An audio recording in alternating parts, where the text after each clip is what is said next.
Welcome to the Deep Dive. We're the show that takes these really complex stories, often buried under mountains of source material, and tries to pull out the moments, the insights that, really stick with you. And today, we are wading into a case that feels, well, less like straightforward crime and more like some kind of modern tragedy. Set unbelievably in suburban Canada, we're talking about the murder of Big Pan. Yes, Big Pan. And it's the story of her daughter, Jennifer Pan, a young woman who got caught, truly trapped between these immense parental expectations and this just incredibly elaborate lie she built over years. It's a story that really ripped the veneer off that quiet, affluent image of Markham, Ontario back in 2010. It exposed something much darker bubbling underneath.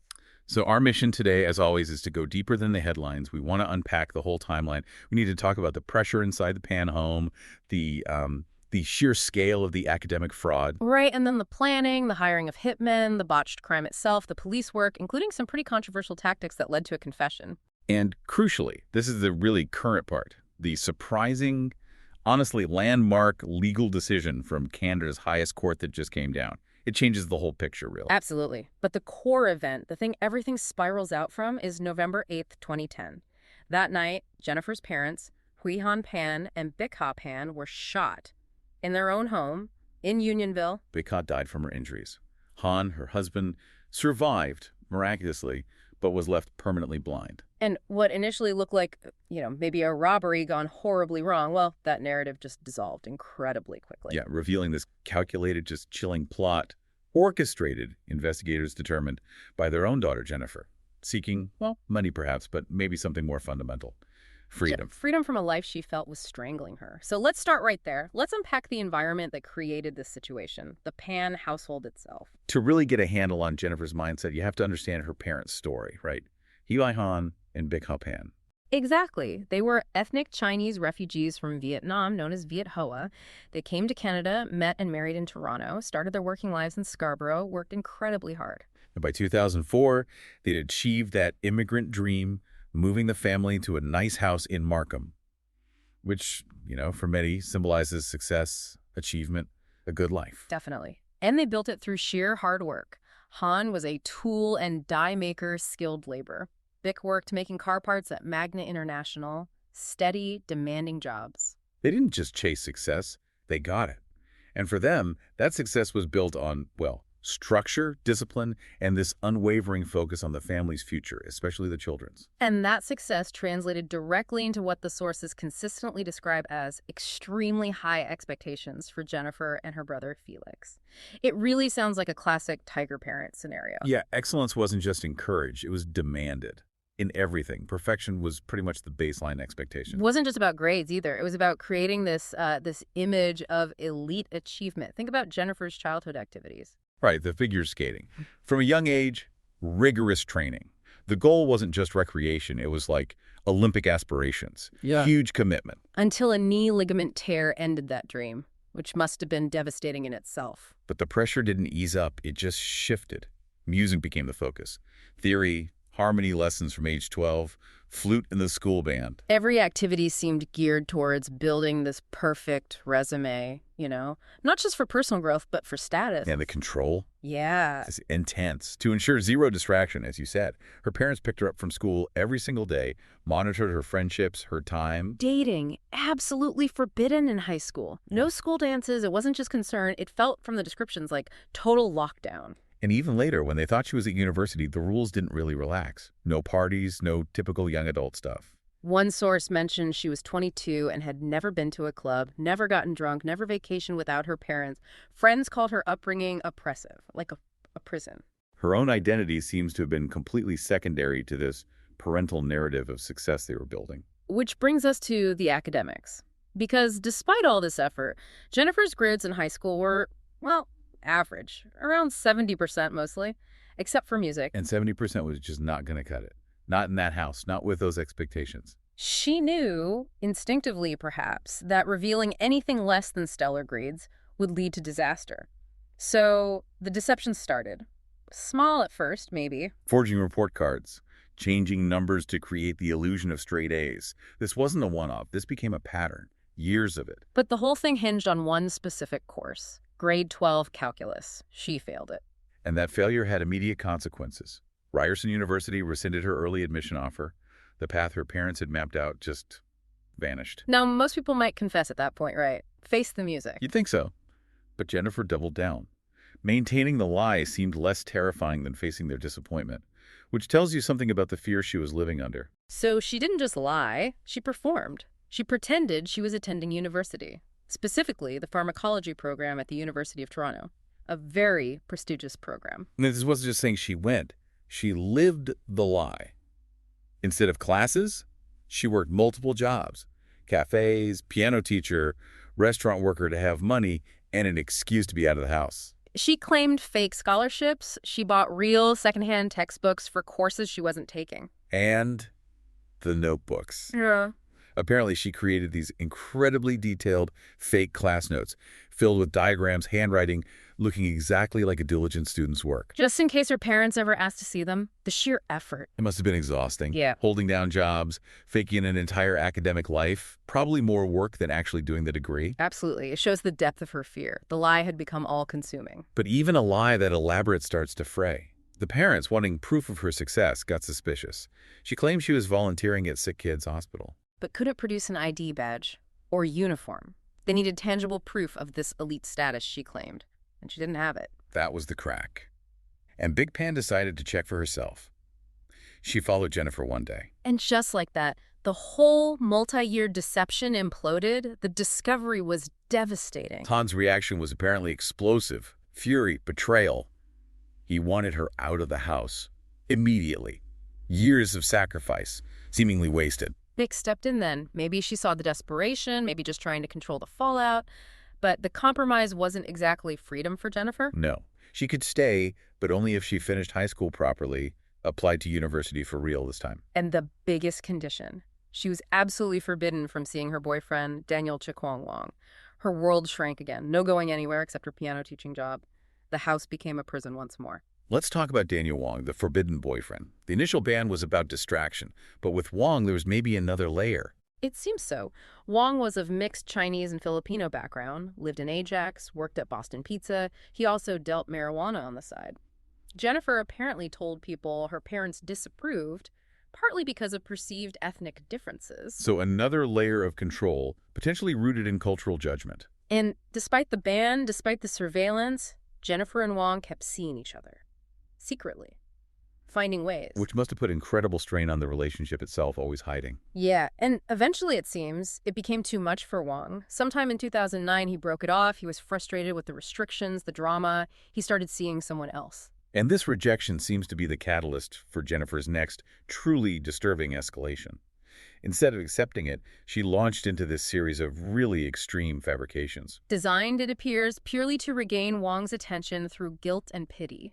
She invented these horrific, traumatic events. Claiming men broke into her house, sometimes claiming gang rape, even involving someone wearing a police badge in her story, then claiming she received a bullet in the mail. And then twisting the knife, blaming all these invented attacks on Wong's new girlfriend. It's just staggering psychological manipulation, trying to make him feel responsible, guilty, protective, forcing him back to her. And apparently it worked, at least partially. They did eventually reconcile. But reconciliation didn't solve the underlying problem. Jennifer was still trapped, still under her parents' control. So with Wong back in the picture, they devised the final horrific plan. The goal, hire a hitman. The price, $10,000. The calculation was cold, parents gone. Jennifer inherits the estate estimated around $500,000. Enough for them to finally be together, free from her parents. This wasn't a crime of passion. This required planning, logistics, finding the right people. And Wong apparently took the lead on that. He connected Jennifer to a man named Linford Roy Crawford, Jamaican-born. And look at the planning here. Wong gave Jennifer a specific SIM card and an iPhone, just for contacting Crawford, to keep it separate from her regular phone, avoid detection. That's premeditation. Crawford then acted as a middleman, connecting them to Eric Sean Sniper Carty. Carty, who it later turned out was the driver for the hit, then brought in David Mulvaganam, who was Montreal-born. That completed the chain. And this wasn't even her first attempt at arranging something like this, was it? No. Sources mention an earlier try, back in spring 2010. She'd contacted an old school friend, Andrew Montemayor, who introduced her to someone named Ricardo Duncan. Her claim was she paid Duncan $1,500 to kill her father at his workplace.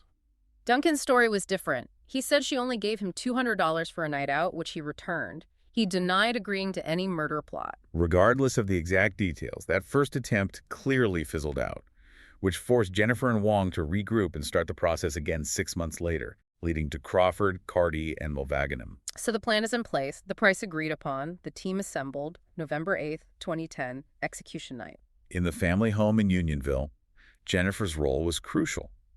While getting ready for bed, she went downstairs and unlocked the front door. And then, right before the men entered, she spoke to Mulvaganam on that burner phone, the final signal. The house was ready. Moments later, 3 armed men walk in through the unlocked door. We know Mulvaganam was one. The identities of the other 2 who entered the house were never definitively proven at the trial. We do know Wong and Crawford were confirmed to be at their jobs. Carty was outside, acting as the driver. The events inside were chaotic, but also strangely staged. The men demanded money, they ransacked the master bedroom. But critically, they didn't take many valuable items, which, as you can imagine, immediately seemed odd to investigators later. Then they took Han and Big Pan downstairs to the basement. And there, they shot them, both of them, multiple times. Big Pan died from her wounds. Han Pan incredibly survived, but as we mentioned, was blinded for life. Jennifer's part in the staging was just as important. The men took $2,000 from her, the agreed-upon payment, essentially. Then they left. She then claimed she'd been tied up, but somehow managed to get to her phone and call 911. The medical response was fast. Han was rushed to Markham Stouffville Hospital, then airlifted to the trauma unit at Sunnybrook in Toronto because his injuries were so severe. His survival, though tragic in its outcome for him, would turn out to be the single biggest flaw in Jennifer's plan. So police arrive. Initially, maybe it looks like a robbery gone terribly wrong. Wealthy family, nice neighborhood. Yeah, but York Regional Police got suspicious really fast. The story Jennifer told just didn't line up with the scene. Too many things felt off. Why leave valuables behind if it's a robbery? Why was Jennifer, the only witness, completely unharmed, not tied up effectively, not blindfolded, nothing? And the 911 call itself. How could she make it if she was bound as she described? It just didn't seem physically possible. Police quickly started thinking she wasn't just a victim, maybe a witness with a weird story, or maybe something much more involved. But the absolute game changer came from the hospital bed. Han Pan regained consciousness. He woke from his coma, and despite the trauma, the confusion, he remembered something crucial, something that completely contradicted Jennifer's account. This is the moment, isn't it? He told the police he saw Jennifer. Doing what? He saw her whispering with one of the gunmen. And crucially, he described her tone as friendly and soft. Not the voice of someone terrified, but someone collaborating. Wow, that one detail, that changes everything. It gave police the leverage they needed. Jennifer went from potential victim or witness to primary suspect. So November 22nd, 2010, she's brought in for her 3rd interview. The police now have Han's account. Right. And the lead investigator, Detective William Bill Goetz, decided to use a specific interrogation technique. It's called the Reed technique. Okay, we should probably explain that a bit for listeners. It's controversial, but legal in Canada. What does it involve? It's essentially a psychological strategy designed to make a suspect confess. It presumes guilt and uses tactics like minimizing the crime, making it seem understandable, or maximizing the evidence, sometimes even bluffing about what police know. And Goetz used the maximization part, bluffing. Big time. He told Jennifer they had advanced computer software analyzing her voice for lies. He even claimed they had infrared satellite technology that could see movements inside the house. Satellites? Seriously? That sounds like something out of a movie. Pure fabrication. But legal for police to use during interrogation in Canada, the idea is to make the suspect feel like denial is futile, that the police already know everything.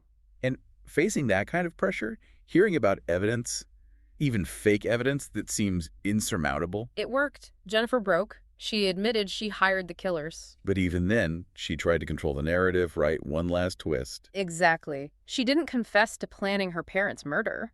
Instead, she claimed the original plan was a murder-suicide plot, that she hired them to kill her. Trying to frame herself as suicidal, desperate, maybe hoping for a lesser charge or more sympathy? Possibly. But the core admission was there. She hired the killers. That confession, combined with Han's testimony and the inconsistencies at the scene, was enough. So the rest of the others followed pretty quickly after that. Yes. Mulvaganam was arrested in April 2011, then Carty.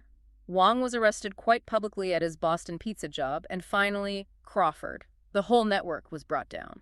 All charged with first-degree murder for Bick, attempted murder for Han, and conspiracy. The trial itself was a marathon. Started in March 2014, lasted 10 months. All four, Pan, Wong, Mulvaganam, and Crawford, pleaded not guilty. What was the key evidence the prosecution presented? A lot of it was technological. Police showed incredibly detailed cell phone records, tracking movements, communications. Especially between Pan and Wong, right? You mentioned over 100 messages just hours before the attack. Exactly, showing intense coordination right up to the last minute. The prosecution argued that this proved planning and deliberation the key elements for first-degree murder in Canada. And they hammered home the inconsistencies at the scene, too. Jennifer being unharmed, the nature of the robbery. Absolutely, and Han's testimony about her whispering to the killer. Yeah. Devastating for her credibility. It was a huge trial, over 200 exhibits, more than 50 witnesses. The jury deliberated for 4 days. And the verdict? Guilty. All four convicted in 2015. First-degree murder for Bick's death, attempted murder for Han, and conspiracy. The sentence for first-degree murder in Canada is automatic, right? Yes. Life imprisonment with no chance of parole for 25 years. What about Carty, the driver? He wasn't part of that main trial. He had a mistrial initially because his lawyer got sick. Later, he pleaded guilty to the lesser charge, conspiracy to commit murder, got 18 years. But he actually died in prison in 2018. The impact of this case, it wasn't just on the family. You mentioned the jury foreman. Yeah, Patrick Slumming. He spoke out afterwards about the trauma, seeing the graphic evidence, the stress of being sequestered. He became an advocate for better mental health support for jurors in Canada. It highlights the toll these cases take on everyone involved. And for the remaining family, Han and his son, Felix. Complete break. They got a restraining order against Jennifer. She can't contact them. She's also banned from contacting Wong. The freedom she sought through murder resulted in total isolation. Okay, so convictions, sentences seemed like the end of the legal road. But Right. then 2023. Exactly. This is where it gets legally fascinating and frankly surprising. In May 2023, the Court of Appeal for Ontario made a huge decision. They ordered a new trial. For Jennifer and the three co-conspirators, yes, but only on the first-degree murder charge related to Bick Pan's death. Their convictions for the attempted murder of Han Pan were upheld. That distinction is crucial. Why? What was the legal reasoning for overturning the murder conviction? It came down to the trial judge's instructions to the jury. The appeal court found the judge made an error by only giving the jury two options for Bick's death. Either guilty of first-degree murder or not guilty. They weren't allowed to consider other possibilities. Right. Specifically, the appeal court said the jury should have been allowed to consider lesser charges like second-degree murder or manslaughter. Can you quickly break down the difference again? First degree is planned and deliberate? Correct. And contract killings automatically fall under first degree. Second degree is intentional killing, but without that planning element. Manslaughter is causing death through an unlawful act, but without the intent to kill. So the appeal court felt there was some scenario, however unlikely, where Bick's death wasn't planned. Essentially, yes. They argued that if the jury believed, for instance, Jennifer's late claim that she only hired them to kill her, or if they believed the plan was only to kill Han and Bick was killed spontaneously when she was discovered, then the planned and deliberate element for Bick's murder might not be met, meaning second degree or manslaughter could theoretically apply. and the highest court agreed. Yes. Just recently, in April 2025, the Supreme Court of Canada upheld that appeal court decision. It was a 7-2 majority. So Jennifer Pan and the others will get a new trial, specifically on the first-degree murder charge for Bick Pan. Chief Justice Wagner, for the majority, said there wasn't undisputed evidence contradicting the idea that the plan was only to kill the father. It boils down to a legal test called the air of reality. If any possible scenario exists that could support a lesser charge, the jury must be given that option. Even if it seems far-fetched based on the overall evidence. That's the principle. By limiting the jury's options, the original judge effectively removed their ability to consider those alternative intents regarding Bick's death. But there was dissent on the Supreme Court. Hmm. 2 judges disagreed. Strongly. They argued there was no air of reality to the only kill Han theory. They pointed out Jennifer confirmed Bick was home before the killers went in. Both parents were taken downstairs together, shot together. It looked coordinated, but the majority ruled, so the new trial focuses solely on the intent behind Bick Pan's killing. This case, it really struck a nerve, didn't it? Especially in Canada and within Asian communities. Huge shockwaves. It became more than just a crime, it became a focal point for difficult conversations. Media coverage, like in Toronto Live or Northwest Asian Weekly, really zeroed in on the tiger parenting angle, framing it as this tragic outcome of extreme pressure. Yeah, it forced a discussion about the mental health impact, the psychological toll on children of immigrants who face these immense expectations for success. That clash between filial piety, the duty to obey parents, and personal failure. For Jennifer, it seems the fear of her parents finding out about her failures was so overwhelming that the lie became this unbearable burden, leading to this desperate, violent solution. And the story has endured. True crime loves this case. Jeremy Grimaldi's book, A Daughter's Deadly Deception, countless podcasts, shows like Deadly Women, it's become a fixture. More recently, Netflix brought it back to a huge audience with the documentary What Jennifer Did in 2024. Right, featuring interviews with the police involved, though that doc had its own little controversy. Ah, yes, the AI images thing. People noticed some of the photos of Jennifer looked off, digitally manipulated. Exactly. Accusations flew that AI had been used to generate or alter images without disclosure. The executive producer, Grimaldi again, denied using generative AI. He said they used editing software to anonymize the photo sources, and that caused the distortions. It definitely raises questions about transparency and ethics in true crime docs as technology evolves. And sadly, while Jennifer Pan's case is shocking, the underlying pattern isn't entirely unique.